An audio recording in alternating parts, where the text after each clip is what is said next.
And now it's time to get started, guys. Let's go into what biology tells us about the consumer decision-making process. That's what it's going to be about today.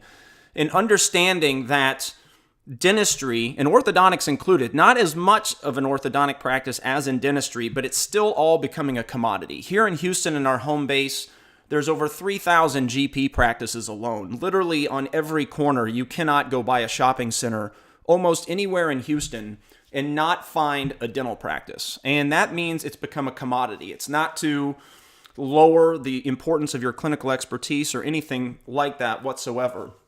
But there's never been a time where it's become more important to do everything in your practice like a high-level business. And that's why we want to discuss today what gets a consumer to tell you yes, to say yes to you at higher levels. First of all, and I want you guys to have this in your head at all times. We talk about this inside your practices for those of you who are bringing us in.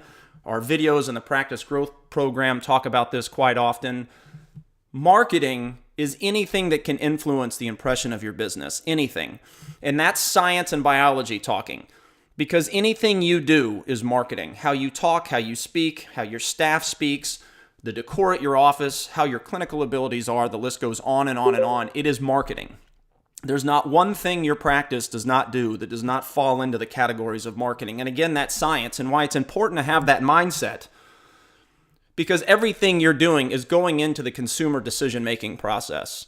And there's 3 steps. And you guys, a lot of you have seen these videos, and we constantly reinforce this with you, that every single patient that walks into your practice, and before they even do so, this relates to your external marketing, digital marketing, and when they pick up the phone to call you. Every single person goes through the 3 steps that you see on the screen right there. They have to first understand their purchase, and it's the same way whether they're buying a Mercedes, a flat screen TV, or your prescribed clinical treatment. Again, not to compare your clinical abilities with a Mercedes, obviously.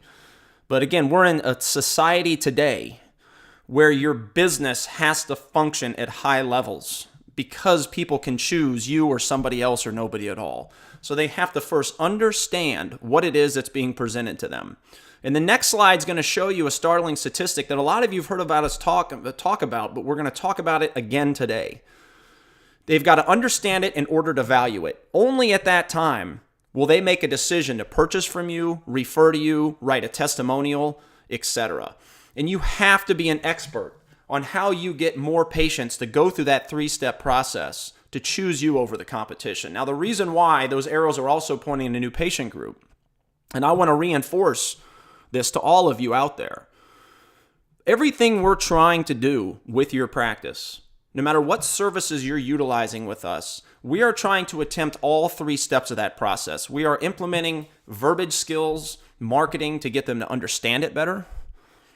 And therefore, we're implementing things that are going to allow them to value your treatment and your business more in order to get them to purchase and refer, etc. from you. So important that you understand every person in your practice is going through that. Now, the reason why I bring that up today, among many other reasons, is the fact that consumers have a lack of perceived value for dentistry. Now, not just dentistry. This stat you're looking at on the screen encompasses orthodontics and all the other specialties within dentistry as well. Only half the country, this is not our stat, visits a dentist. Our stat that we track shows that far less than 50% actually spend money at a dentist. But only half the country even visit one to begin with. And how do we put more value? And that's why that previous slide is so important, is that if more consumers understood why they needed it, and if more consumers saw value, not just in the clinical aspects, but the commercial aspects, because remember, consumers are not clinical. So you have to do things on a commercial level to get consumers to buy from you at a higher level. And again, this is not to insult you or anybody else, but consumers don't understand if you're a good clinician or not. Well, wait a minute, Brian, what are you talking about? They don't understand because you could put the worst crown in the back of their mouth. And if you don't hurt them and they got a great experience, they're going to go tell people you're great. They don't get what you get. They understand pain and they understand a great commercial experience, which is why you have to put a great commercial experience, which is marketing, into your practice so we can get more than 50% of the nation to visit a dentist like they should. Now today, the 8 psychology principles of persuasion. Reciprocity. effective frequency, the domino effect, authority, scarcity, consistency, consensus, and liking. I really want all of you out there, especially our own clients, I want you guys taking notes on this, because a lot of this stuff, again, you can go back to your practice growth platform and you'll notice that a lot of the stuff that we're doing fall under all 8 of those psychology principles. So important. We're not just going, hey, you should do this just for the heck of it. Every single thing that we're teaching you is proven by science to get people to choose you at higher levels. Now, if you decide to implement one of the things that we're talking about today, is it going to make a big difference? It might. It might make a difference. But the goal, like anything else, is to implement them all together to create a powerful consumer message, so you will vastly outproduce your competition. And same for the people that are on today that aren't our current clientele. Take notes. Take notes on this stuff. It's extremely, extremely important. Now let's dive in. Remember, we're talking about the psychology principles of persuasion. So let's look at persuasion, what the actual definition of it is. Persuasion is a successful, intentional effort at influencing another's mental state through communication via education. That is what persuasion is. It attempts to change the minds or get people to act, or really both for that matter. And because you are a business to consumer organization, don't overlook that. We talk about that a lot. You not only compete with another dentist down the street, or if you're another orthodontist down the street, sure, that's your competition. But your competition is also anywhere else that is persuading consumers to spend their money there. So you're in competition with every business offering services, products, etc. to a consumer. Don't overlook that. Matter of fact, that's more your competition than another dentist or orthodontist down the street. Extremely important to have that mindset. What do I need to do to get people to choose my business? And everything is marketing. Everything. Now let's dive in and go through these 8 steps. Talk about some quick tips that you can implement into your practice. Reciprocity. The definition of reciprocity is a conditioned response where people are compelled to return the kindness of a gift, even if they really don't want to. And I love that last part, because I know in my life, there's been times I've done things for people. Inside my head, I'm like, geez, I really don't feel like doing this, but I do it anyway. And there's a reason. There's not a reason I just did it out of the blue on a whim. No, it's science.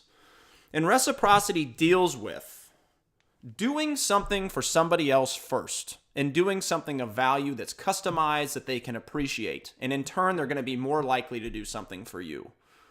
And there are countless amounts of examples. And the reason why we're talking about reciprocity first today, it is, I believe, the single best weapon that you have at your disposal for consumer influence. I don't think that there's anything better. And there's absolutely hundreds of examples on any given day, in any size practice, where you can use reciprocity to grow your business. We're going to talk about 2 tips today. A lot of you already know about the new patient welcome email, but I want you to see this because I want you to see the quality of what you can get it to and how cool this one in particular is. Because the new patient welcome email, you guys know we've talked about it with you, and if we haven't gotten to that point in the program, this is a form of internal marketing. Again, everything is marketing. This is an internal marketing method of giving something of value to that consumer before they've showed up to your practice to become a patient. And because you're doing that, it just is one more thing you're doing that nobody else is. Other people send welcome emails, but they're blah. I mean, think about all the welcome emails you've gotten from any business in your life. I mean, who cares, right? It's a welcome email. So what? So how do you take the ordinary? How do you take the blah and turn it into something fabulous where that patient goes, wow, this place is really cool? And that goes back to a consumer experience. How do you get consumers to choose you? The sound may not be great on this, but I'm going to go ahead and play it for you so you guys can see what we're trying to accomplish. Hi, I'm Dr. Emily Del Mastro, and on behalf of our team here at Minnesota Orthodontics, I want to welcome you to our orthodontic family. Let's get started. Hi, welcome to Minnesota Orthodontics. I'm Dr. Regina Blevins. This is our digital scanner. It replaces impressions and allows us to show you a simulation of your smile straight. Welcome. I'm Dr. Donna Stenberg, and we're thrilled to have you here to help you achieve the beautiful and healthy smile that you've always dreamed of. Hello, I am Dr. Delia Delarancho. You will love our 10 unique, one-of-a-kind location. And I hope I'm going to see you soon. So you guys can see that as an example of doing something where the consumer can go, wow, that's pretty cool. And you're already one step ahead. Especially, you're probably 2 or 3 steps ahead if the new patient telephone call goes the way we taught it, because that's another internal marketing method to success. How you get the consumer excited, how you constantly, every step of the appointment, get them ecstatic to not only show up, but show up ready to buy and show up expecting to make your practice their practice for life. So important. So you have to have, see, this is a commercial marketing, internal marketing method that a consumer can understand. This speaks the consumer language. So very important. Now, the other quick tip, and you guys have this in the Practice Growth platform, there's videos about it, and I hope you're implementing it. Because again, a great idea that sits on the shelf, not so great. So it's extremely important. Is think about it for a second. When do you give the welcome gift? For the orthodontist listening, when do you give your welcome gift? Most do it at the end of the appointment, or they do it if the patient starts treatment. A lot of times, GP practices do a gift, but maybe it's a hygiene gift after they're leaving their appointment. And there's nothing wrong with that. However, the problem with it is, and again, it goes back to running your practice like a high-level business in today's competitive marketplace with a savvy consumer. How do you do it based on what science is telling you? And what biology says, based on reciprocity, is you give that welcome gift up front. The moment they walk through the door, you make it a part of your VIP greeting and you give them a welcome gift. Now, it can be anything. Now, the better the gift, remember reciprocity, it's not just giving something first, it's giving something of value first. So the better you make that gift, if it's a coffee mug, people love coffee mugs. That's one example of many, but a coffee mug, I think, is one of the best welcome gifts you can give because people actually use it. But it can be anything. Even if you gave a toothbrush up front, that's better than either not doing anything or giving a better gift at the end. Because I love that sign there where it says, I owe you. You know, that person's basically saying, you gave me a gift first, now I owe you. I love this picture. And that's exactly why we teach the VIP greeting. Give the gift first. It's the idea and the science of reciprocity. Now, it may increase your overhead a tad because you're giving a gift away to every new patient instead of just maybe ones who start treatment. But that's such a minuscule investment to make in order to start more people. I think everybody agrees on that. So give that welcome gift up front. And you have to have a staff that can verbally articulate its value as well up front as well, which goes back to another internal marketing method, which is verbiage and presentation.